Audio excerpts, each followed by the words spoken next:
Қымыздың қандай пайдасы бар? Сауса сусын, жесе тамақ, мінсе көлік болған жылқы малының адам өмірі үшін пайдасы орасан.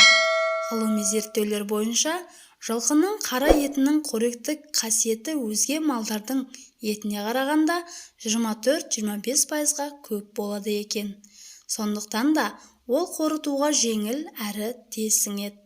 Қазіргі кезде жылқы етінен жасалған қазы қарта, жал-жаяны білмейтін адам кемде-кем. Дәл осы секілді жылқының етімен қоса сүтінің де үлкен сұранысқа ие екені мәлім. Биология ғылымдарының докторы профессор Сейітов былай дейді: бұл сусын көптеген халықтарға ерте кезден-ақ белгілі. Оның түп тамыры сонау скифтерге дейін барады.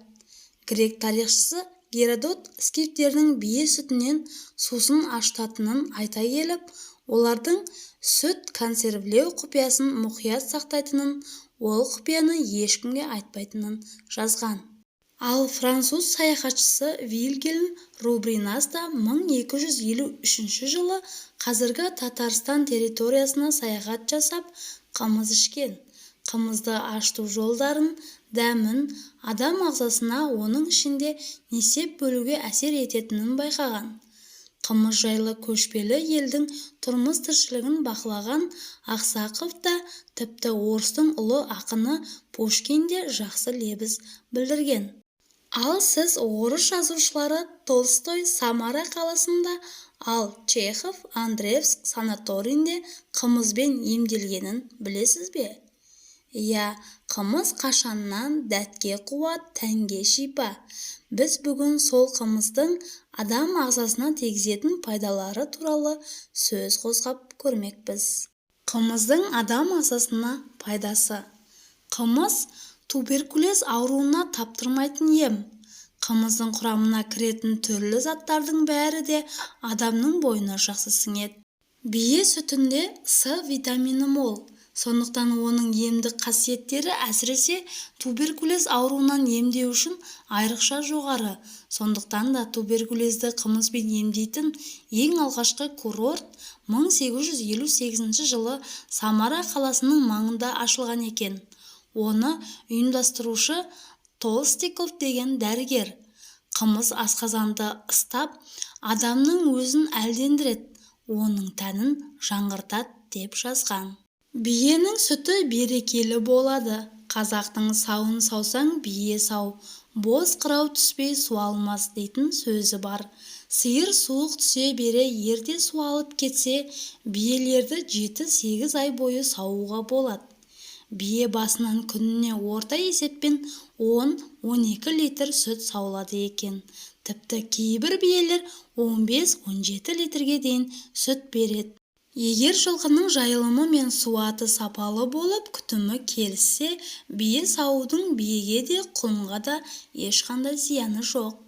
Қымыз 4 түлік малыңызға да пайдалы ас. Себебі оны бұзаулар мен құлындар диспепсия ауруына шалдыққанда, құлындардың, балапандар мен тауықтардың ащы шегінде қабыну белгілері байқалғанда, бұзаулар мен құлындар қан бөлетін гастроэнтеритті ауруға шалдыққанда, ірі қара малдың асқазаны әлсірегенде, балапандарға А және Б витаминдері жетіспегенде, сол сияқты іріңдегенде, күйгенде, сиырлар, биелер мен қойларда кездесетін іріңді вагинит және эндометрит ауруларына, сиырлар мен биелердің іріңді желінсау ауруына және тағы басқа қолдануға болады.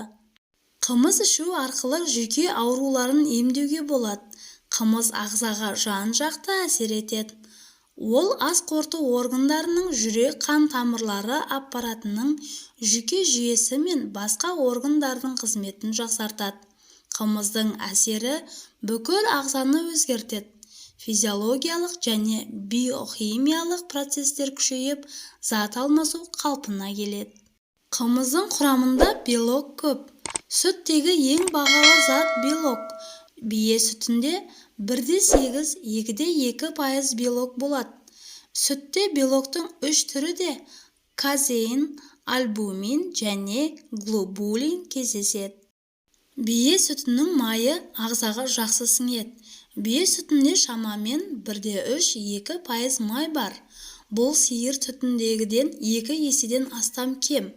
Жүргізілген зерттеулерде сиыр сүтіндегі май түйіршіктеріне қарағанда бие сүтіндегі май түйіршіктері кішілеу келетіндігі анықталған. Сол себепті де ол ағзаға жақсы сіңеді. Берлиннің деректерінде туберкулез бактериясының сары майда өсіп көбейетіндігі, ал бие сүтінің майы керісінше оның өсуін тежейтіндігі айтылады. Қымыз бірнеше дәрумендердің жиынтығы. Бие сүтінде 6-7% лактоза бар. Сонымен қатар қанттан басқа қалпына келмейтін көмірсулар бар. Әсіресе ол А және С витаминдеріне бай. Сонымен қатар Б тобындағы витаминдер Д, Е, Ф витаминдері болады. Б тобына жататын барлық витаминдер организмнің қалыпты тіршілік етуі үшін қажет. Мәселен, адам тағамында Б1 витамині жоқ болса, онда ол бері-бері ауруына шалдығады. Бұл ауруға шалдыққан адамның жүйкесі зақымданады, параличке айналады. Б12 витамині жеткіліксіз болса, жілік майында қан құрау бұзылып, қан аздық пайда болады. Қымызда адам ағзасына пайдалы минералдық заттар өте көп. Қымызда мынандай минералдық заттар бар: кальций тотығы 48%, магний тотығы 3-4%, фосфордың 5 тотығы 21-3%, хлор 7-5%, қан құрауда маңызды рөл атқаратын кобальт пен мыс сияқты элементтер сиыр сүтінен гөрі бие сүтінде едәуір көп. Кобальт онда 1,5 есе, ал мыс 3-2 есе артық.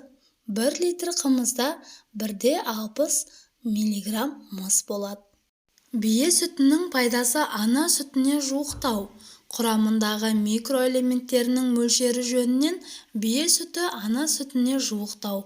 Бұл жөнінде Донецк медицина институтының ғылыми қызметкері Гребникованың деректері дәлел бола алады.